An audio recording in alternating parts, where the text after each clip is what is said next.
Good evening from the new shed in West London. It's Monday, the 11th of May, 2020. I'm Stuart Hughes. This is the first edition of Bees Bulletin Live. Thank you so much for joining us this evening. The Bees Bulletin podcast has been running for a couple of seasons now. Thank you to everybody who listens to it and downloads it every week. It is very much appreciated. And tonight is an extension of the podcast, perhaps a chance to discuss the club we love, the club we haven't seen in action for 61 days. It's been a whole 2 months since that 5-0 win against Sheffield Wednesday, and what a lot has changed since then. But there's still plenty to talk about, not least following Thomas Frank's fascinating video conference with Griffin Park Grapevine over the weekend. The club have told me this evening, if you missed it, it'll be on YouTube very shortly in the next day or so. And the highlights are on my Bees Bulletin podcast, which was uploaded last night. And you can listen to that on beesbulletin.co.uk or on your favorite podcast provider. And with me to discuss all things Brentford, some familiar faces, or perhaps familiar voices for some. From my right to your left, Mick CABBLE is to my right, and Mark Burridge from the iFollow Matchday team, and a man who needs no introduction and has overcome technical difficulties to be with us this evening. Can I just check, Marcus, your microphone is on as well? My microphone is on. Yes, you're good. We are all here. We are quorate. Excellent stuff. Marcus had a little bit of technical problems with his MacBook, which we've managed to solve. So we are all here. Mark Burridge, Mick CABBLE, and Marcus GAYLE, Brentford legend and now club ambassador. Gentlemen, good evening. Evening, Stuart. How is everybody? We expected to be in the playoffs by this stage, or perhaps nursing our hangovers from automatic promotion still. This is not where we expected to be when we last saw each other, either face-to-face or listen to each other on a match day. I suppose the first question, Mick, we'll start with you, is how's your lockdown been? Lockdown has been busy. I mean, I'm still working, Stuart, so it's been pretty ordinary in that kind of routine kind of days. But I understand. I mean, we're safe and well, and that's the most important thing. I think it all came as a bit of a surprise, 5-0 against Sheffield Wednesday on 2 months ago, and everybody was just looking forward to the Fulham game. I think it was interesting. We kind of got rumbles on the Thursday that the Fulham game may not take place, and then Fulham sent us a kind of coronavirus kind of survey to fill out, and then by the Thursday night, I think Mark and I thought we were going to go and commentate on the game, and on Friday morning it was just not going to take place. And I think just the groundswell of how the virus was going and how the country was going, I think things just rapidly kind of gathered pace then. So it's been quite a surprise, and it's been very kind of strange and surreal. I thought that watching Thomas Frank on Saturday was a little bit like reigniting the passion. I think that was a really kind of good interview. And whilst we've all been really focusing on probably much more important things, Brentford to a lot of people is an important part of their life. So I think that Thomas Frank's message and 2 hours that he spent talking to the supporters was a really good fillip, and kind of focus that the season isn't quite dead just yet. And Mark, did you actually get to the game that was cancelled? Because it was all a very last-minute thing, wasn't it? It was it on, was it off? And I know that I remember looking on social media at the time and talking to fans who were travelling from some way away, and they were saying, "Do I bother leaving home and going to the match?" Had you actually got in the car and headed down? I can't exactly remember what time the match was called off. No, it was called off fairly early. I think it was called off about 11 o'clock, the Football League. What happened on Thursday night, obviously, Mikel Arteta, it was announced that he'd unfortunately got the virus. And we were on our little chat group and said, well, that's the end of that then. And sure enough, the next morning, football was cancelled. We had already had to fill in some forms to the media centre at Fulham in the week about, had we travelled overseas and come into contact with anybody who'd had coronavirus. So it was sort of bubbling under the surface at the time. Boris came out with his speech on Thursday afternoon. I was really surprised that they went ahead with Cheltenham on the Friday after that. We sort of knew we could be losing some games before the end of the season, but then it all accelerated, and it's gone on from there. And here we are, as you say, 68 days now, is it, Stuart? Feels like, I did right. 61 since the last game, possibly. Yeah, 61 days since the last game. it feels like 61 months, doesn't it, without football? But we've had some great things. I mean, fair play, great credit to Trevor Inns and his team at the GPG to be getting, John Varney. Then they had Kevin and Sam on, Andy Scott, and then Thomas Frank, and also to Kieran and the rest of the team putting on the reruns as well. So we felt connected as fans. We felt engaged, and the club as well. You've had Cliff Crown and the other directors calling the older, what we would call the more vulnerable fans, to check if they're okay. That's meant an awful lot to everybody. So I think the club has really excelled itself and has tried to keep us all involved and keep our spirits up, which we have done to an extent. Now there looks like there might be some football, but it can all change in 24 hours, as we know. We've got the Bundesliga, we've got the Danish league coming back fairly soon. La Liga's starting as well. So obviously Bundesliga will be a big test for us.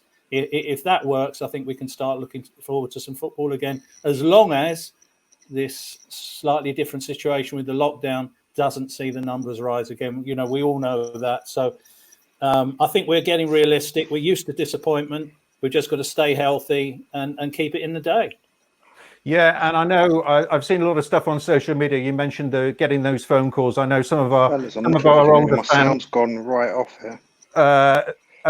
Marcus seems to be having a bit of a problem with the sound. We'll see if we can come back to that in a minute. I'll just mute you for a second, Marcus.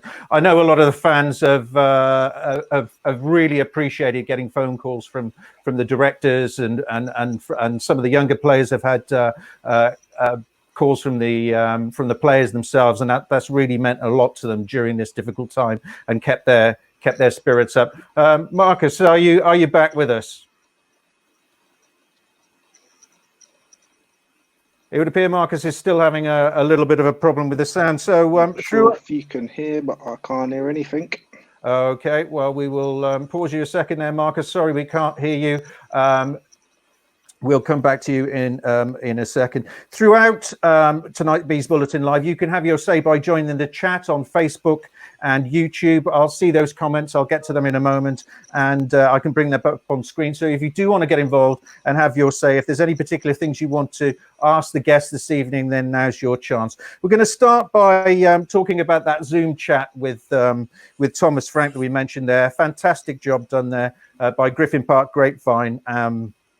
Making it happen. I suppose the first thing to say, gentlemen, is to sit down for 2 hours with the fans virtually to talk about his philosophy, to talk about what makes him tick. I mean, that's a measure of the man that he was willing and able to do that. I will come to you, Marcus, if you can hear us. Marcus, are you with us? Problem with your sound. Okay, maybe Marcus, if you want to disconnect and join again, if you can hear us, that might be the thing, or we'll send you a text and you can rejoin us in a minute. But Mick, a sign of the man that Thomas felt able and willing to sit down for 2 hours and talk to the fans very openly. Yeah, I think it was very good for the supporters. I think it gives an insight into the workings of the club. I mean, to talk and sit and express openly your philosophy for 2 hours is a very difficult thing to do. I mean, you've really got to be candid in what he did, and he was very candid in what he said, and it gave Brentford supporters an insight into the man himself, the team that he runs, and the club that we support. I thought that it was very interesting from knowing him tactically to how the team play, and there was little snippets in there that I think that was just enlightening for supporters. Supporters go to a match day, they watch the team play and express themselves, and I thought that them 2 hours that Trevor arranged for Thomas to do a Q&A. I mean, there was no kind of editing on the questions that came through. Some of the questions that came through, I would imagine the Premiership managers would have rebuffed or just played a straight bat, but Thomas wasn't like that at all. He actually expressed himself very eloquently. It kind of gave credit to the appointment that we've made, and I came away from the meeting just thinking that Thomas Frank's a good fit for Brentford, and Brentford's a good fit for Thomas Frank. Let's have a listen to one of the things that he said. A sense that you get from that webcast of the passion that he's got from the club. You know, managers come and go, players come and go, but have a listen to what Thomas said at one point of what he feels about Brentford Football Club. Is there actually a club above the bees? I can't see it. Honestly, I think in any aspect, I think we are the best run club. I think Matthew Benham, Phil Giles, Rasmus Ankersen and the board, they're doing an unbelievable job in terms, and they just show how you should run a football club. I think, of course, the supporters are the best in the championship. Mark, it would be easy to sort of say that as PR. You know, it's the sort of thing a manager would say. But you sense with Thomas, actually, it was a lot more genuine than that. That when Thomas says, you know, this is the best club, these are the best supporters, he actually really means what he's saying. Yeah, he does. And I think the interesting thing is, you know, we could all hear. I actually have seen the transcript of it. I was out cycling in the heat on Saturday, and I'm looking forward to seeing the rerun once it's been done by the club. But he does talk about you know, how he first became involved with the club, how he knew through Rasmus, and you know, we know when Thomas was first at the club, he had a really torrid time when he took over, a really tough time, and the fans to an extent stayed with him. And I do remember that Bolton game, going to the ground thinking it's going to be quite toxic here today. And you got there and you felt from the off that everybody so wanted this man, who everybody knows he is the ultimate charming man. You really want him to do well. And the fans gave him that afternoon of their total support. And the team got the victory. And then we went to Bristol City, we went to Birmingham, and we dug out some draws when we were struggling a little bit with confidence. And the rest of the story is history. And there is a great engagement with him and the fans without any shadow of a doubt. Everybody loves him. You can see the players love him and respect him. And yeah, he fits in with what the club wants to do. And it just seems, you know, from the directors, the footballer who they get on at every level in this club, they've got what you call, I would like to call proper human beings, kind people, caring people. They empathize with the fans. They understand the fans. They know what the club wants. They know how it works, and they know what they want from the future as well. And Thomas has a phrase for it. We are a family broadcast, but he puts it quite succinctly as a no dickheads rule. And I think that sort of sums up rather more fruitily exactly what you're saying, Mark. Yeah, no, it is. I remember when he came out with that phrase, I was quite surprised, but I guess that's his, you know, that is the candid way that he comes out with things. But yeah, it's true. You know, you want good people working around you, and we've shown that with the signings we've made. They've all been good characters. There's been, you know, one or two mercurial talents. We know with Saeed that he's needed some work at the start of the season, and we know how important Peter Gillen was in that. You know, everybody has a role at the club. Everybody fits in, and that's why it becomes such a very special family. Marcus, are you back with us? I'm not sure whether Marcus, can you hear us?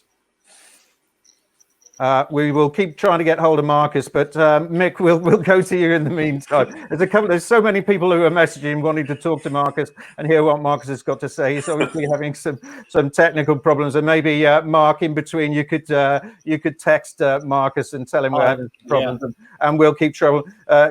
But Mick, going back to what Mark was saying, it's easy to forget when you sit down and listen to Thomas talking over the weekend, after the way that he's turned things around, where, okay, we haven't played for 2 months, but we're on the verge of, at the very least, the playoffs. It's easy to forget what a torrid time he had when he first took over as head coach. And, you know, I remember sitting in the press room after some games when his future, after quite a short time, was looking a little bit dicey. Yeah, I mean, 1 win out of 10, Stuart. I mean, you know, how many managers survive that? I mean, it was just a torrid start. I mean, it started with the Bristol City home game. We come off the back of a very good performance at Leeds United under Dean Smith. Dean Smith then goes to Aston Villa. Thomas Frank comes in. Chris Meckham gets sent off, and they score in the last minute. If he would have gone to bed on the Friday night thinking about how his game would have gone, and if he'd have wrote that script, it would have been a nightmare scenario, and it was. And then up until December, you just felt that it was just going downhill. I remember the home game, something like the 8th of December at Swansea, and we were 3 down in half an hour, and you just felt for the man. You just felt the atmosphere in there was just turning against him, and people were starting to have doubts. They started to think that, was this man really all he was cracked up to be? And you have to say credit to the club. At no point did the club, even if they felt any pressure, gave any indication to Thomas that he was under pressure. He must have felt under pressure. 1 win in 10 games when you just go into a job is just one of them things where the spotlight's on it. We did the Birmingham game just after Christmas,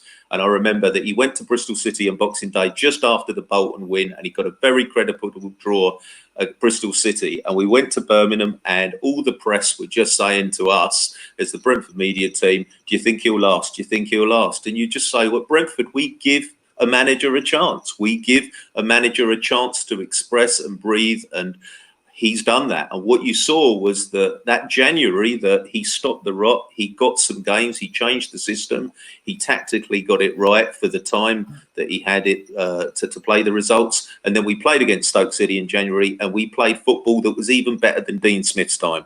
And then we went on a run, we scored 5 against Blackburn, and we scored 5 against Hull, and we were playing some sublime football. And then you just kind of knew that it clicked. It got it. He got his confidence, and by the club giving him that confidence to just express himself and his philosophy, we've reaped dividends, and so has Thomas Frank.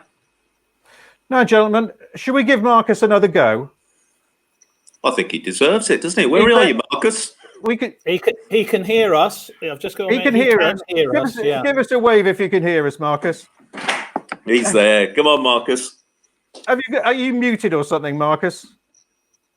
No, he's not. We could hear him at the start, just not now. Yeah, well, we'll keep playing away with that. It's possibly a problem on my end, but we can't give up on Marcus. We've got to keep trying. Let's mute his mic, unmute Mike.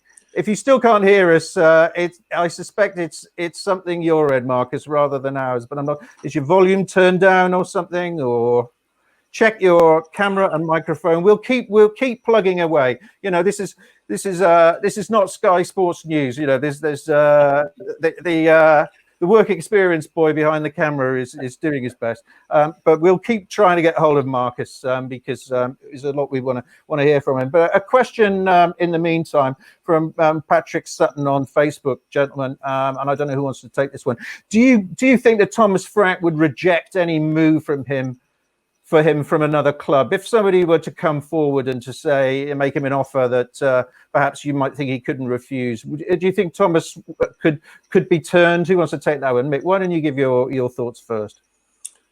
I think it's really difficult in that I think that Thomas would say, he gave a very eloquent speech on New Year's Day at Bristol City away. And one of the things that the press asked him was, how are you going to keep Saeed Benrahma and how are you going to keep Ollie Watkins? The Premiership clubs are going to come in for him. How do you keep them playing at Brentford when they can double their money or treble their money in some cases, go into a Premiership club? And he said very eloquently, why leave Brentford? Why leave Brentford when you're doing so well, having a lot of fun, playing football that, you know, as kids you wanted to play football. If you are good enough, you will get your move. But why move now? And I think that if Thomas is saying that to the players, why wouldn't he say it to himself? Yes, you can go and earn twice the amount of money, 3 times the amount of money.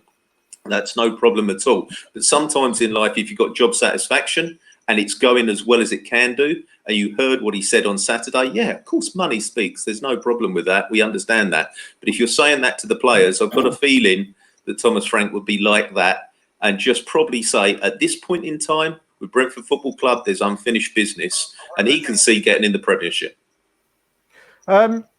Marcus, I know you can hear us. We're gonna maybe we get you a notepad and a pen or a pencil if you can't hear us. There we are. He's got Let me just bring him up there. He's got his notepad. Show us your notepad, Marcus. So we're going to, there we are.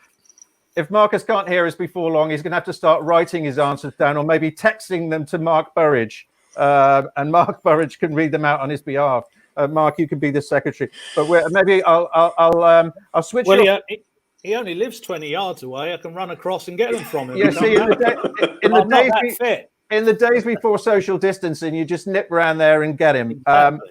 Marcus, I'll remove you from the stream for a second. Maybe if you just check your phone. It does seem that it could well be something your end. I know some of the viewers are having problems. Others are doing fine. And hopefully we'll come back to you because there's a lot of questions, unsurprisingly, coming in from Marcus. And I do want to give you a chance to answer them. So hopefully we can get to you in a moment. But Mark, that question to you. From Patrick, do you think that that Thomas could have his head turned if a big money offer was made? Do you think that he could be interested, or it does seem to me, at least, that he is committed to the Brentford project? He's talked about Matthew Benham, hasn't he? He said, you know, he is the best boss. So you would gauge from that response that he wouldn't move. Mick makes a very good point. You know, we're old enough to know it's not all about money. It's about job satisfaction. It's how the family feels. He is, of course, from Denmark. If the chance came up for a big Premier League club, maybe he would take it. Maybe he wouldn't. But at the moment, you'd have to say he is very, very happy and will want to.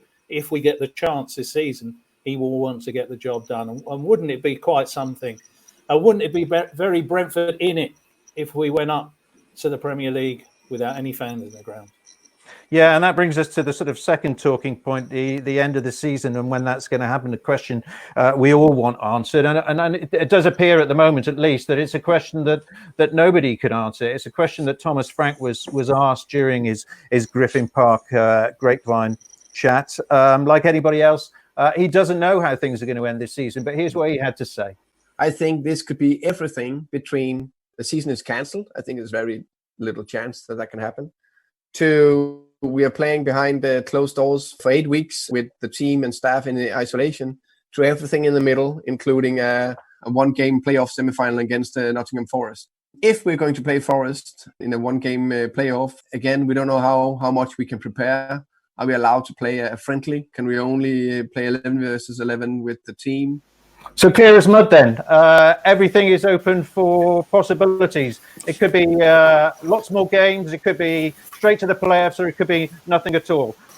My gut feel is that it might be just 2 games. I think that they look at it, 9 games is a lot to play and a lot to plan. Thomas was talking about playing 3 games in a week, and you've got 9 games to play. Logistically, it might be difficult, but it's something that they could definitely look at. But if you look at it, the most important thing is promotion. So if they go with the top 2 to get promoted and 1 from the playoffs, and they take the positions as they are, 3rd to 6th, I do think that there'll be a lot of kickback. There's only 3 points between 6th and the 11th. Bristol City are a point behind, Blackburn and Swansea and even Cardiff, you know, so there are teams there that are only 1 win away from the playoffs. So that may be some kind of debate there. But if you're going from what Boris said today, that from the 1st of June, that we might be looking at sports behind closed doors, then there is a window that can be done if there is a lot of logistical planning. Myself personally, I shorten the odds. Give me 2 playoff games. Give me a one-off against Nottingham Forest and a one-off against Fulham, and I'll bite your hand off. So I think Thomas is right. It could be 9 games. It could be 2. Hopefully it won't come to none at all. But if you give me 2 games now, Stuart, I'll take them. Forest in the one-off, and then Fulham, and that'd be lovely days. And for those watching at home, if you've got views on how you would like to see the season concluded, obviously we all want to see it with the promotion of Brentford, but how you would like us to get to that stage, then do leave your messages on the chat on Facebook and YouTube, and we'll bring some of those up on the screen. Mark, how would you personally either like or expect the season to be concluded? I just want some end to the season. If it's the 2 games, to go for the 2 games, I would prefer, obviously, to complete the season as we would expect. whether that'll be neutral grounds or whether it will be going to the to your home and away, who knows? That will all be decided in time. As Mick has said, just take the 2 games now. If I was given the choice of, you take a gamble, 2 games now, or it's one or t'other, I would, or none at all, I would take the chance to get promoted, because whilst I wouldn't begrudge the top 2 in going up if that they have been a class apart this year, it would slightly hurt me that Fulham would go up ahead of us, because I do feel we were a better side than Fulham. It would just hurt me, Fulham going up, Mark, so it wouldn't matter about whether they had more points. Now, neither of you have said it, and Marcus, Mark, Thomas said it was unlikely, but looking at the papers over recent days, although it seems to change almost from day to day, project restart, project no restart, concerns in clubs like Brighton over some of the players who have had health problems, but neither of you have raised the possibility yet of the fact that the season may not be completed at all, but that is still in the mix. I think that the announcement today, kind of 1st of June, that we're looking to get some football back behind closed doors. Certainly the Premier League will be looking to finish that. There is, and as I said to Mark previously when we've had chats on there, there's 170 million reasons why the Championship season should finish with a playoff. That's what the playoff game is traditionally worth. It goes up every year. There's a lot of money involved with the top end of the Championship and the Premier League. They will do everything within their rights to try and get some kind of game on.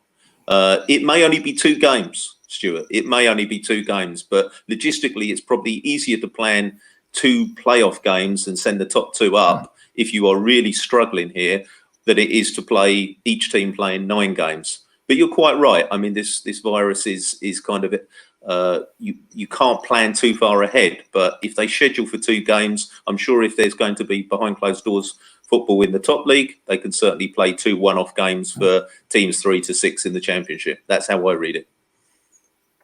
A message just came up from our friend Jim Levac.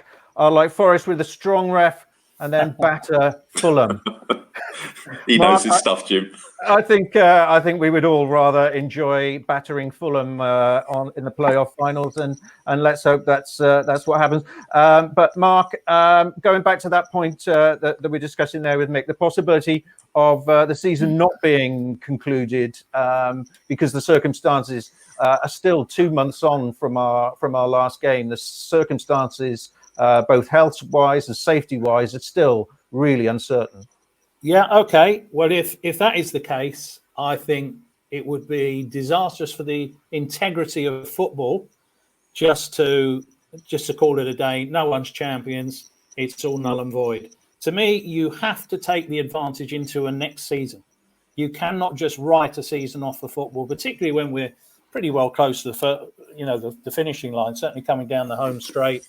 If it was the first 2 months or up till Christmas and it was voided, I don't think anyone would moan too much. There might be 1 or 2 clubs in a good position, but I'm sure they would take it on the chin, but not so much where we are now. So whichever way we go forward, whether we have to lose a season somewhere along the way, we're literally living this by day to day or week by week in football at the moment. There's a lot of experiments. The easing of the lockdowns, will it see a second spike? And then I think we could be in real trouble with all sports, obviously. But whilst this can possibly, still go ahead, we've got to do that. If we did get to that second spike and there was no chance of playing any sports, then at least come to a situation where the points are carried on to next season. Yeah, players may transfer, but don't lose the advantage that clubs have had this season, and don't let clubs off who are in a bad position either. Should we go on in the future and, a couple of years down the line, something mutates? I'm looking at a worst case scenario here. And, we have another situation. We want to know during that season, or maybe another 10 years time, we want to know that football does the right things. You don't just get things wiped off. You take your advantage and you get over the line, or you get a very good advantage into that next season, however it's done. I just really would be disappointed if if they said, well, I'm afraid that's it, that's the end of it, and no one will be champions, no one's going up, no relegation. And here's a horrifying thought, or what I would regard as a horrifying thought, from Peter Bailey on Facebook. And I've got lots of comments coming in, and do keep them coming on the chat on Facebook and YouTube. And we'll try and get to many as possible, because really interested to hear your views as well if you're watching at home. But Peter Bailey saying that Natalie Sawyer, and Natalie knows her Brentford, of course, and Jim White on TalkSport this morning, talking about 4 games a day. With different kickoff times. I assume that's not 4 games with the same side, but a very packed schedule where, well, I mean, you know, those of us who are supposed to be going back to work, it'll be like the World Cup. We'd have to take another week off work if there's 4 games a day and just sit in front of the sofa for a fortnight. But do you think that's a possibility, gents? A very, very compacted schedule, presumably sometime in June, to try and get those games through? I don't think it's just a possibility. I think it might be because they want to get this done and get it done quickly. And when it's, as you say, it's going to be like the World Cup, or it's going to be like in Spain. You know, they go through the whole weekend, don't they? One game after another. We do to an extent in this country, but they will literally pack it all in. Remember, they've got not only the Premier League to show, but get all the Championship games done as well. So, yeah, I think it's doable if the scientists and the medical people say that it's safe. That's the most important thing, first and foremost. And then we get the show on the road, and it's a whole new season. It's who hits the ground running. It's just like when you're starting the season. Sometimes you can have a great pre-season and you start really flat. We've seen both the last few years, where we started fast and faded, and other seasons where we haven't quite got going, and then we've picked up early on. But with a few games left, you're going to need to have a fast start. Mick, a couple of people are raising the same point, and I think it's a good one. And I'll bring the questions up one by one, but I'll give the question to you as raised by Clive Secker. Do keep your questions coming on this, and we will move on to other issues as well in due course. But interested to hear your thoughts on how you think the season should be concluded. Clive Secker, one of the people, saying that I'm in favour of cancelling next season. Finish this season when the dust has settled. Maybe take the pressure off. Not such a rush to get things done by June or July, but finish the season off when we can, and then maybe cancel next season. Mick, what do you think about that as a suggestion? I think they're all suggestions. They're all good, solid suggestions. I think the thing that will dictate this, there's only 2 things that will dictate this, Stuart, and that is how the virus is being contained, and secondly, the money that Sky has involved in this. If Sky want to put on the show, they will put on the show, and the teams will have to dance to the tune, with a caveat of their health being of paramount importance. And that is the key to this, is that Sky can put in as many plans as they want in place. And I see that Brighton already have kind of given indications that they're not too keen on playing any more games this season, and a third player is tested for coronavirus. What happens then? This is the kind of unknown that every team is going into. So I think that I agree. I think they'll look to finish this season. How they do that is going to be dictated by the 1st of June. Thomas Frank said on Saturday that once they get the announcement, that they'll go into a pre-season training, and I would imagine that would be 2 weeks before any games would even take place. I can't imagine that the players will go straight into a game within 2 or 3 days. There's got to be an element, as Mark says, of like almost like a mini pre-season. The players are fit enough, but they haven't been match fit for 2 months. So, you know, you've got to be careful of the players' fitness, and their health comes into effect here. So yes, you can finish the 9 games, and you can finish the 9 games over the summer.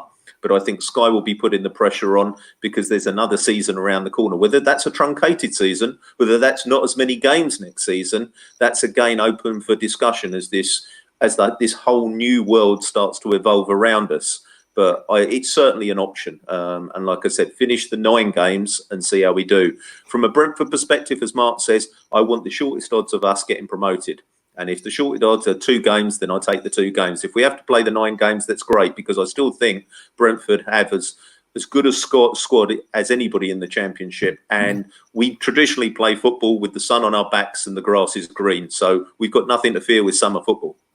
And I suppose one of the benefits, Mark, of this suggestion that a number of Brentford fans have been making of some kind of extending this season for as long as is necessary, and maybe filling out the schedule, which maybe would be good for Sky, with some kind of friendlies before the Euros, if they're able to go ahead, it would take some of the pressure off, because Thomas was saying in his interview, I need 4 weeks to get the boys match fit again.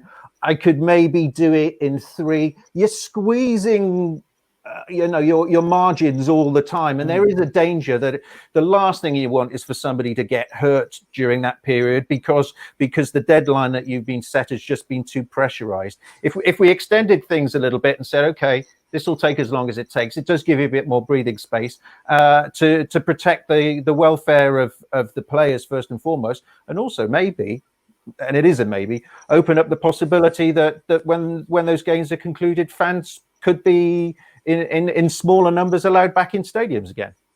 Yeah, well, I think they're going to, Rick Parry said when it's got to be done by, and it's got to be done fairly quickly. In an ideal world, finish the season.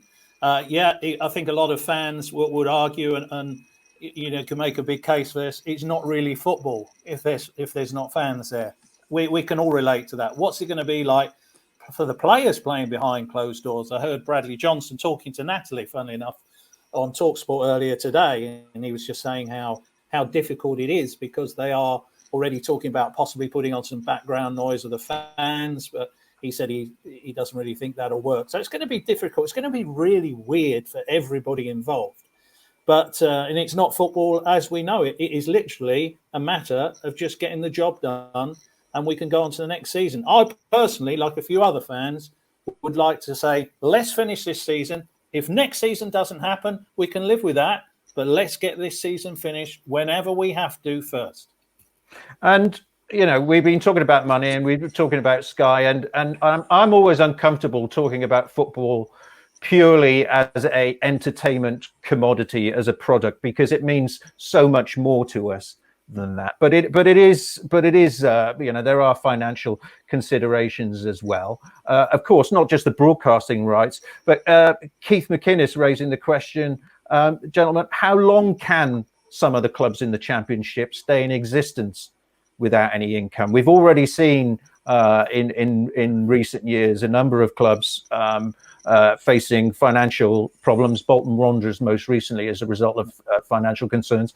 Our business model, we know, is based on the transfer market. Well, if there's not a lot of transfer business going on, so for Brentford in particular, but for the Championship in general, how long can we go on like this without football being played before the accountants start getting really worried?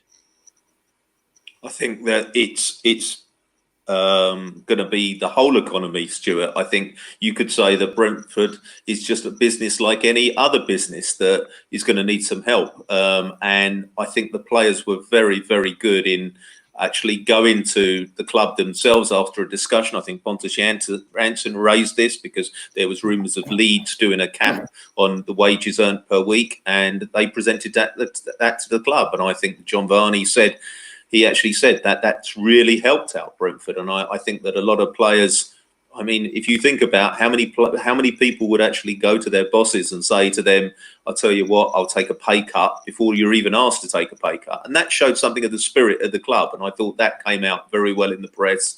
But you're absolutely right. And Keith is right, is that you're actually looking at this. And I think that this is going to be every club that is under a bit of pressure. The Premier League is going to be slightly different because there is money involved with that. But, Championship, you're at the cutting edge. And this is such a big, end to the season. As I said, that playoff final game is worth nearly £200 million on the one game alone. That's the kind of money you're looking at.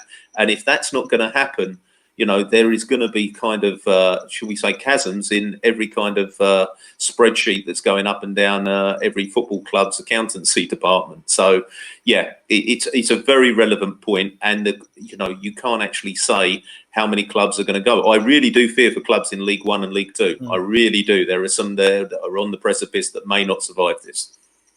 We've been talking about the league more generally. Let's move back to Brentford in particular, because that's the club that we love. One thing that occurred to me when Thomas Frank was talking over the weekend is that he was talking from his kitchen in Denmark with the box of Carlsberg just out of shot there. If I was his cameraman, I would have suggested maybe he moved the Carlsberg out, or well, if he didn't move it out of shot, at least got some sponsorship from Carlsberg for showing it. But one thing that has occurred to me as a result of Boris Johnson speaking yesterday is the quarantine situation. Sergi Canos, I think, is in Spain. Thomas Frank is in Denmark. We are reaching a situation where even if the season is resumed, a few weeks from now, Thomas Frank talking about 3 or 4 weeks training needed. It could be that the players have to be in quarantine for 2 weeks. So have you got any thoughts about how that one is going to be resolved? Because, aside from the sort of financial and all that sort of logistics, we've got a real physical issue there. How are we going to get the players over here? Doesn't the quarantine start from the 1st of June? Have I got that right or wrong? Maybe some of our I thought it was earlier than that. So it may be. So basically, if you were Thomas, you would be saying to your players, you're going to have to get back in the country ASAP and sit tight. I would have thought that they are probably looking by the weekend as the absolute latest to make a decision on when they come back. And of course, if they are going to be quarantined and we're going to be starting sort of mid-June, then you would want them back in the next week, wouldn't you? Deborah is saying that Sergi's in Brentford, Matthias and Emiliano back in Denmark too. So not surprisingly, a number of players are not in the UK. And, many of us live in the West London area. We're used to hearing planes flying overhead from Heathrow. There's not a lot of those. So getting chartering a 747 to Copenhagen might be the answer, and getting the Danish contingent out because the club's going to have to move pretty quickly. They're dealing with a lot of unknowns. It's not surprising that they sent the players back to their families, Mick. But if this season is going to be concluded, however it is concluded, then those boys are going to have to be back and be ready. We know that they've been training. We know they've been keeping at their fitness levels and sharing the data with the performance coaches and so on. But they're going to have to be here and ready, because things could change very quickly. Yeah, I think you touched on every relevant topic there, Stuart. They will plan. If we're looking at June the 1st, I would imagine that Brentford are sitting down tomorrow and probably sitting down with all the players that are in Denmark and Pontus been in Sweden, and saying, we'd like you back, and if you're going to quarantine for 14 days, to make sure that you're available from the 1st of June onwards. Once they're available from the 1st of June, that's 14-day quarantine time. Thomas has already alluded to the fact that he's in constant contact with the players that are not based in the UK at the moment, and they've got fitness programs for them. They're training at home, and that will continue even in quarantine. It's not going to be that they're locked up and they won't be able to exercise. So they're athletes. They look after themselves. So I would imagine that the only thing that would slightly concern is the sharpening up on set pieces. And one of the things that Brentford are very good at is set pieces. So a lot of that is going in from the theory to the practice. So it would be kind of swatting up on the theory, what we do well, and then actually getting into practical once we get to the 1st of June, if they're going to do behind closed doors. So I'd imagine they've got every eventuality covered. That is the planning of Brentford Football Club. So I think that they'll be one step ahead. And as Mark says, they'll probably be looking to have the outside the UK players return to London to go under a 14-day quarantine so that they're available for the 1st of June. And Peter Bailey has just suggested, I've got in my head, as a result of Peter Bailey's suggestion, some kind of wacky racist situation. He makes the point, which of course is right, that you can travel from France. Boris Johnson had a conversation with President Macron after his speech was on TV last night, and I got an email from Downing Street to say that France and the UK are still able to travel between each other. I'm not sure what the wacky racist route from Copenhagen to, let alone Algeria, if Saeed is in Algiers, what the route to Paris and then Calais would be. But I think maybe Brentford will be getting their route planners out and and working out that if they can't get back by normal route, maybe they could find a way of getting to France. Let's move on to the next thing to discuss. As I say, you can have your say on any of the issues via Facebook and on YouTube chat, and we'll bring up as many of those as I can. The next thing, of course, the other great unknown, as well as the season, Griffin Park. With a Griffin Park is how I've described this section. It wasn't raised in Thomas's video conference. He probably doesn't know how we're going to be saying farewell Griffin Park, but we had such a crescendo building towards that Barnsley game, which we were supposed to be enjoying just over a week ago. We all want to say goodbye to Griffin Park in some way. So what's your feeling now, gents, about how we will say Griffin Park? We've been counting down that calendar on the side of the pitch behind the goal. We've been buying the merchandise. We've been buying our season tickets for Lionel Road, and that's the other great unknown. Your thoughts on Wither Griffin Park? Mick, we'll start with you. Oh, such a difficult one, Stuart. I mean, you can't have a mass gathering at the moment. I'm sure the club have got this in mind. Everybody wants to say goodbye. Everybody wants to have one last look around the ground, and I'm sure we will all get that. How we get that in a mass gathering, I don't quite know at the moment. But if you think about, would you want your 10 minutes around Griffin Park? Could we actually logistically do that? Open up the ground to have, I don't know, when Boris would say that we could just have up to 20 people in a socially distanced way, or whatever. The club could actually have us go around the ground and have one last look at the ground and mementos and stuff like that. It's really open up in the air at the moment, but there will be a way of doing it. The new normal is that we've got to get back to normal at some point. Whether that's seeing a game, you can't see that certainly this side of the early part of the summer. So what you have to say is that Brentford will do something that we will all get a chance to say goodbye to Griffin Park. I'm absolutely confident on that. Do have your say, because I'm sure everybody watching on YouTube and Facebook will have their own ideas of how they'd like to say farewell Griffin Park. All of us want to see it in the stands as we expected to.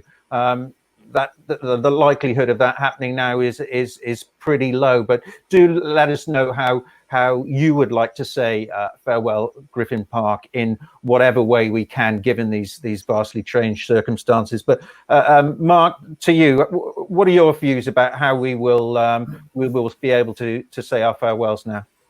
Well, the club will undoubtedly do everything it can do to make sure that the fans get the opportunity, but that may not arise in the way we want to. We'd obviously like to see one more game there. The Barnsley one was taken away from us, and I knew a couple of weeks ago that there would be, there would be some fans making their way down to the ground on the last day who were local and just wanted to walk around. It was a nice sunny day by the looks of it, and it's almost like attending a funeral, isn't it? And paying your last respects. Everybody wants to do that in some shape or form, but the club will no doubt do all they can, but I think it's too early at this stage to say what that will be. And I think, for me personally, I think the thing that is particularly sad, obviously it's sad for us all emotionally, a place that we've invested so much time, energy, have got so many good memories of. But one thing that I've seen from a number of people on social media, and it's a sign of the times that we're living in, there's a lot of people who have had generation of their families who've been going to Griffin Park. They've gone with their mum and dad, with their grandparents who are no longer with them. And a big part of the farewell Griffin Park was that family aspect and paying their respects to those people who couldn't be there. It is, and I'm lucky. My father is still with us, and it is a totally generational thing, and it is sometimes you get the 4 generations going to Brentford. I know Mick will speak in a minute, and he's shared some incredible memories there with his dad and has with his daughters as well, and hopefully that will carry on with their children in time at the new ground. So it is very, very much a generational thing, and many people who would have been in tears, grown men and the ladies as well, would have been in tears that last day. It's not just saying goodbye to the football ground, it's saying goodbye to the memories for all of your family. It is such a family thing. It's how we bonded. It's passed down through the generations. It's in our DNA. We had no other choice. We had one club, and it is one love. And it's an addiction of which there is no recovery from. And it's one that we are all grateful that there isn't. But Mick, I get the sense that, you know, the club were talking even before lockdown about how we were going to say farewell Griffin Park. Obviously, it was going to be with the Barnsley game, but there was an awareness that the ties run deeper than that. I've got no doubt that the club will be finding some way, not only for the fans, those of us who are fit and able to go to the games, but also to pay some respect to those who are no longer with us. They're aware that it's an emotional day for people who will be very aware of those that they've spent many years on the terrace with, who can't be with them. Yeah, I mean, I think the guys that are making the comments that are coming through have all got very good ideas. You know, a game between legends or some ex-players, if we ever get to the situation. And let's look positive tonight. You know, if Boris is looking to have hospitality and cinemas open in July, let's not lose sight of the fact that we could. But you have to say that if it isn't, you can have a proviso as well. And I think that everybody that's listening to this or tuning in tonight would actually give anything to have 10 minutes standing in their old place on Ealing Road, or whether it's sitting in their seat in the paddock or sitting in my old seat in the New Road, and you just sit there for 10 minutes, just linger just there, and maybe walk across to the centre circle and just have a look on the centre circle. That would be a fitting thing. If we can't have a game, the club can do it. The club have done brilliantly at Lionel Road by making reservations for 800 bookings for us all to book our season tickets in a safe, almost like a socially distanced way in actually how we've reserved our seats at Lionel Road. And they did a brilliant exercise about how to choose your seat. If we get some logistical planning here, if we can't get a game together, if we can just go and stand in our seat for 10 minutes, just have a look round and just go to the centre circle and just have a look round. You know, as Mark says, we need to say goodbye, and I'm sure the club are very sensitive and very aware of that, and will make some plans.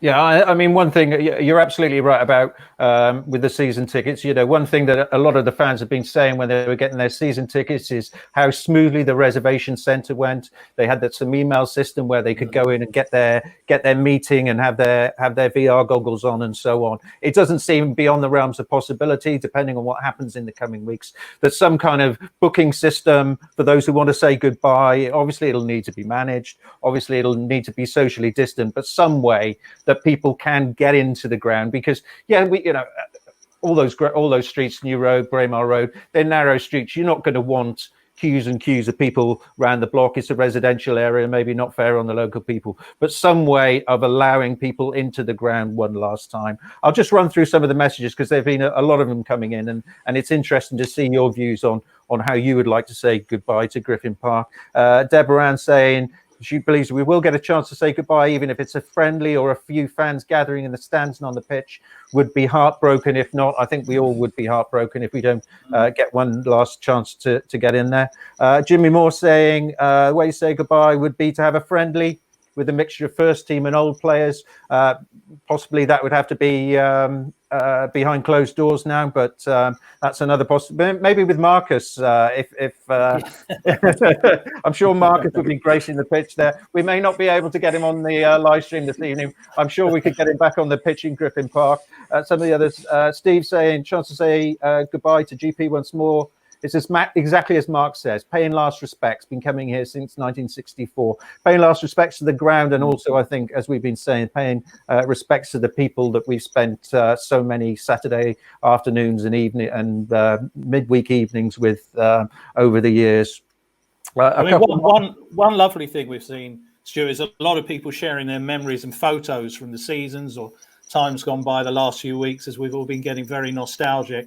But I know a lot of people have said to me, I just want to be there one more time to take my last set of photos there. You know, some will just want to go with the memories and just be there, as Mick says, get in the centre of the pitch, just look around and just take that memory with you. But a lot of people will just want to take photos of their favourite places, possibly out on the pitch. So if the club can arrange for some sort of mini tours, if you like, even though we know the ground ourselves, I'm sure they will do that. They will look at everything they can The club very much cares about the fans, and they will very much care that they want to pay their last respects.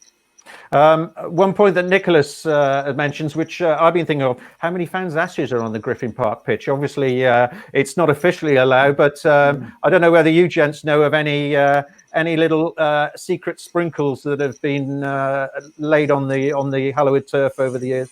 I'm sure there are many people. We don't know. I'll just read a few more before we move on. Of course. Not forgetting our international fans. We're thinking of our local fans, but John Kenkel is an international supporter. We have many, and a lot of them listen to Mark and Mick on a Saturday afternoon when they can't get to matches, and fans all over the world. As an international supporter, I know I'll never have the chance of one last visit. But I hope there is a way for us that we can participate in some sort of goodbye that is as personal as it can be. I imagine there'll be a lot of fans who'd bought their tickets in the UK and beyond, let alone the local fans who thought, well, I'll hold on to that one last game because I've still got however many was it 7 games? We've still got a bit of time to say goodbye, and now they're not going to. So people all over the world and all over the UK who are looking for some way to say. One idea, Stuart, if I can just come in and say, Trevor did a lot of great work with a drone at the new ground. You could have almost like a drone traveling around all parts of the ground, slowly taking it in, and put that on the club website as a memory. Because at the moment, all we've got in our heads is that memory of Griffin Park and our photos. But that might be one way that we're looking at it, or have someone going around with a camera slowly around all parts. There's lots of options, and I'm sure people will come up with some fantastic ideas of their own, and the club will listen and they will do everything they can without any shadow of a doubt. If they can get a game on at Griffin Park, they will do without any question. But as we go on, those odds look increasingly unlikely. I am a drone owner, and I have over recent weeks been out with my camera filming parts of London that under lockdown to grab those eerie shots for posterity. I must admit, the thought has crossed my mind of popping out to Braemar Road at 6 o'clock on a Saturday morning. Whether I've done it or not, I'm not going to say on camera, but certainly, drone footage, because all drone owners know that you're not allowed to fly anywhere near residential areas. It's not allowed. But, do they have a drone air traffic control? Because we don't want yours and Trevor's colliding midair. I think the BBC helicopter is probably the answer. Is we'll see if I can pinch some time on the BBC News helicopter. A couple of things before we move on. Ian Townsend saying my mum's ashes on the Ealing Road Goalmouth. I didn't know that. I'm sure you gents did. Rest in peace to Ian's mum. And Keith asking whether. If they're selling off souvenirs of of Griffin Park, whether the gantry's on offer. The Mark Burridge Memorial Gantry. Mark, how much do you reckon you get on eBay for the gantry? Oh, a few thousand, I would think. It doesn't take that many, and it's fascinating. You're only allowed a certain number there, because sometimes I've sort of sent the rota through to Chris, and he will say, look, we had problems earlier this year because when we had the cup game with Leicester, all of a sudden there was this massive entourage of media coming there, which he doesn't always know. It's coming through the week more and more. You're only allowed under health and safety a certain amount of people, a certain amount of weight on there. And Mick and I have to go on these crash diets a few days before, make sure we're allowed up there. But it's great up there. And what's lovely is when you see the TV cameras come up there and the commentator on Sky, they are literally, as Mick will tell you, I'm not quite sure, Mick, they're within social distancing. Yeah, it might be a struggle, Mark. But like I say, someone can have that pillar that you always put me out in front of, the Marcus pillar, as I call it. But we always have Marcus peering around the pillar. So we're not there are kind of nuances there that are very quaint, and there's ones there that once we move to Lionel Road that I imagine there'll be quite a good view from Lionel Road, Mark. Yeah, I think the you would think sight so. lines are going to be a bit better. I do remember, yeah, you're absolutely right about the tightness of space. I remember one of my visits to the gantry. Mark gets very upset when the Sky boys turn up and girls and try and take Mark's spot on the gantry. Mark's very territorial about the gantry, as right he should, as he should be. Gaffer of the gantry is Mark Burridge for sure. We definitely have the TV studios, when they commentate, they do have a monitor in front of them, which makes it far easier. It focuses on the players. You get a much better look at it to make a call, and particularly sometimes we're looking through the railings. You know, you're going to have to give a decision on what you think you've seen, and it is great when they're there. I actually love it when the Sky cameras are there, because we can lean across any action replays. We can look across like penalty situation. You can say, "I've just looked at it again. Not so sure there was a shout there." You know, it's that's where they have the guys on TV. They're absolutely brilliant, these guys, but they do have quite an advantage with their screens. But I love it when they're up there, Stuart, because not only is it builds a bit of ambience, we've also got the chance to get a second look at everything going on. Well, I do remember when the Berlin Wall came down, some very entrepreneurial people started chopping it up into little pieces and selling them in little boxes.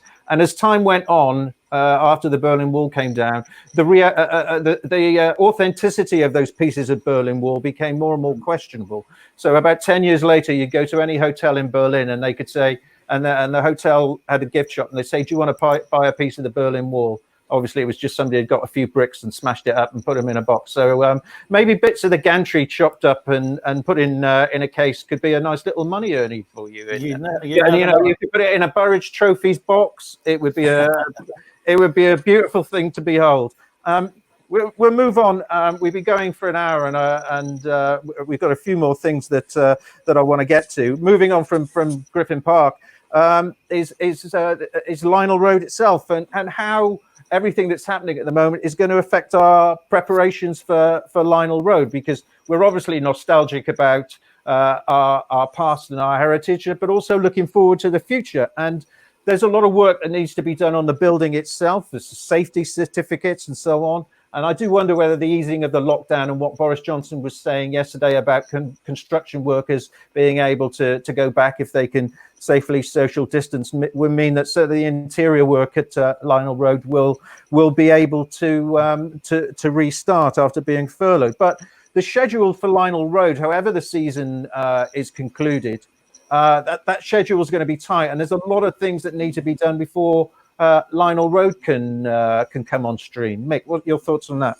Yeah, certainly so. On any construction program, that would have been put back 4 weeks, probably 6, 7, 8 weeks now. So wherever we were with Lionel Road, you've probably got a 2-month gap, and with construction getting back with social distancing, you've probably got to add a couple of weeks than that. So you may be, even on internal works, you're probably looking at certainly 2 months later than you were probably in a position to do. So I'm thinking that August will probably be tight, and you have to do your tests. What will be interesting is, do the rules change if it is going to be behind closed doors? So we start a new season in August or September, or whenever we start the new season. If it is behind closed doors, will they be allowed to play at Lionel Road? I'm sure they would be, and I'm sure they'd get the necessary safety certificates to do that.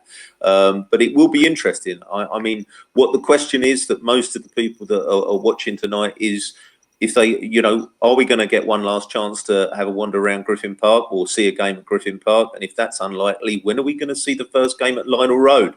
And you've got to be kind of looking at that and saying that, would that be by August? You'd probably be stretching it. So I'm sure there's a schedule for Lionel Road, and I'm sure that it will be in hand with the club so they can kick off. What will be more interesting is when they can actually have a mass gathering at Lionel Road. That will be the real key.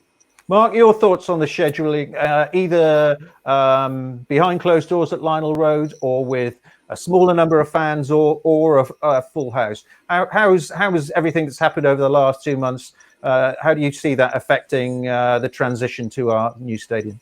Well, it will just be desperately sad, wouldn't it? It's been bad enough not having our last game at Lionel Road, but if you were going to get to the situation where you couldn't have your first game at the new stadium with fans as well, that's almost like a double blow. But these are the times we live in. We have to suck it up at the moment, and the fans have been fantastic. You know what I love is you know, in the role that we do, it's just seeing all the fans putting out their tweets or message everywhere on social media. You know, how good the reservations team have been, how easy it has to buy their season ticket, and how enthusiastic they have been to make sure that they've got their place and they're amongst their friends, or they've got their tickets for the family. And the whole thing has been so slick and really well done. When John Motson came down to the club, you know, for the cup game against Leicester, he couldn't be more complimentary about his visit down to the reservation centre. And I know he's obviously very close to the other Bs of Barnet, but he's definitely got a real soft spot for Brentford, and said he can't wait to come down there and hopefully commentate on a game.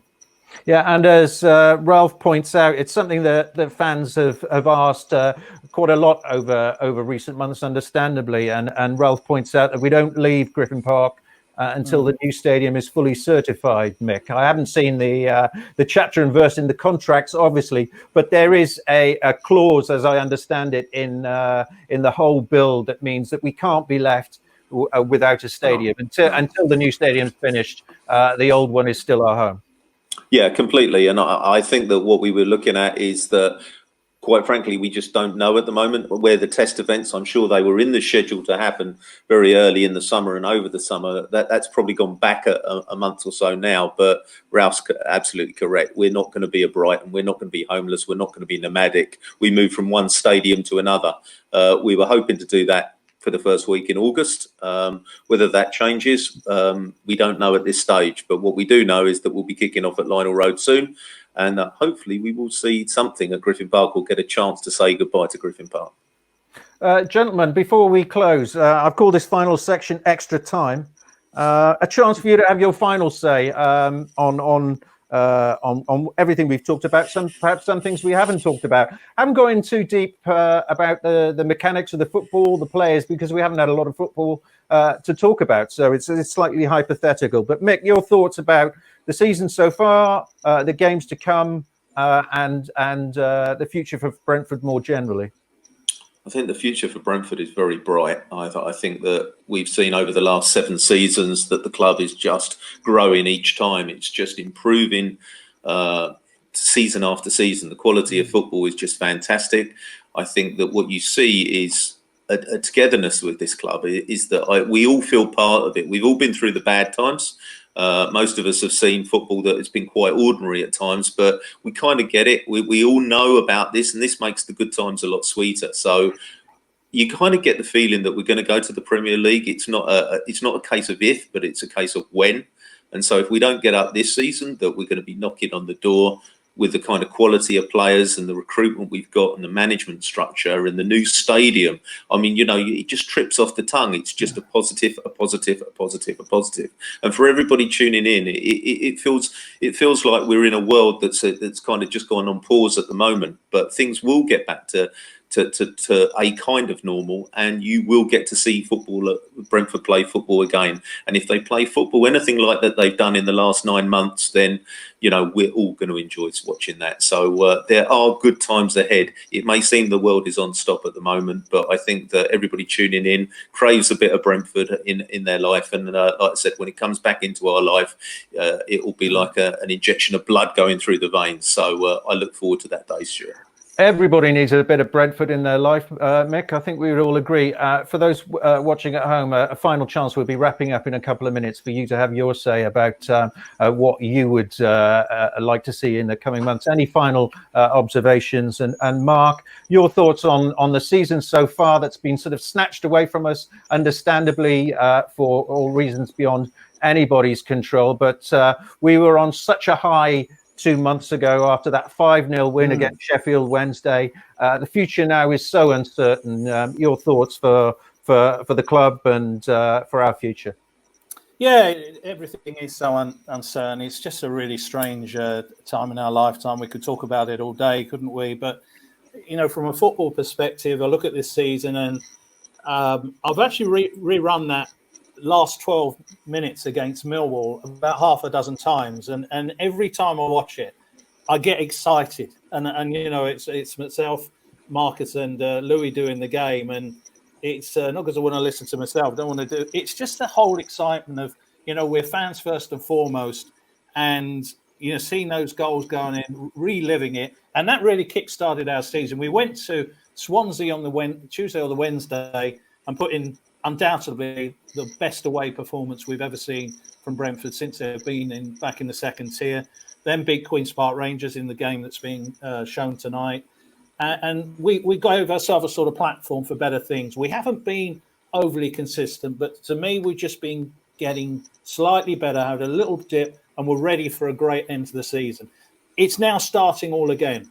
It's all going to be about fitness, mental strength. We've got the technical ability. We've got the individual brilliance. There's players coming back who will strengthen. So we've got a lot to be excited about if we're given the chance. But the one thing that really excites me as a fan is this period of lockdown. I feel the fans have had a chance to become even closer. We've had all the great interviews in the afternoon, Saturday afternoons, put on by the GPG, and also, you know, the club helping out as well. People giving up their time, sharing the memories of Griffin Park, all feeling quite melancholy about it. But I think it has grown the fans even closer together. And I really do think this will be our season. I do think we'll be in the Premier League next year. If we do, let's hope we don't draw Manchester United or Liverpool or whenever those games in the early part of the season, because we all want the chance to enjoy those together. But hey, wouldn't it be Brentford? It would be so Brentford. All the things that have happened in the past. You know, one of the things I love about Brentford fans is the majority of us have had the tough times. Chris and I did a game at Peterborough where we lost 7-0.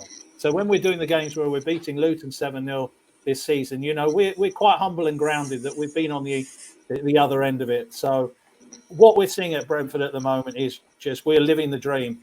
But there's better times ahead. It's all a little bit of a nightmare at the moment, but it'll come good. And I can't wait to see them playing again like the rest of you. Gentlemen, thank you so much. Unfortunately, Marcus Gale got stretchered off after 3 minutes due to the technical gremlins. And maybe you can socially distance through the window, Mark, as he lives around the corner from him, and offer my apologies. We had a lot of questions for Marcus, and of course, unsurprisingly, so many people with questions and just wanting to say hello to Marcus because he's such a club legend. So apologies to Marcus that we didn't make it. We'll hopefully bring him back another time. I did bring Mark has seen this. Mick, I don't think you have, but we may not have had Marcus here for real, but we've got mini Marcus. This is the Marcus Gale. Let me just bring it up. It's got the wrong strip on, Stu. It has got the wrong strip on. This is the Marcus Gale minifigure that I bought off eBay with his AFC Wimbledon strip on there. So Marcus may not have been able to join us for real, but he's here. He's most definitely here in spirit. Mark, Mick, thank you for joining us this evening for the first Bees Bulletin, and most importantly, of course, thank you to everybody who's tuned in and given your thoughts and comments. As Mark was saying, the sense of community is stronger than ever during lockdown. I think the club has really brought us together and given us a hope in some pretty dark times. So, in the words of Vera Lynn, we will meet again. I would say don't know where, don't know when. I think we do know where. Well, it's going to be one of two places. The where but we certainly don't know when. I hope you've enjoyed the discussion. You can keep the conversation going on the Bees Bulletin Facebook page. A little plug: the Bees Bulletin podcast at beesbulletin.co.uk. Putting up new pieces there as things arise. Like there's if you want to hear more of the Thomas Frank interview with Griffin Park Grapevine, the highlights are on there. And whether it's at Griffin Park or Lionel Road or maybe virtually here on the next Bees Bulletin Live, we hope to talk to you again soon. So thank you very much and enjoy your evening.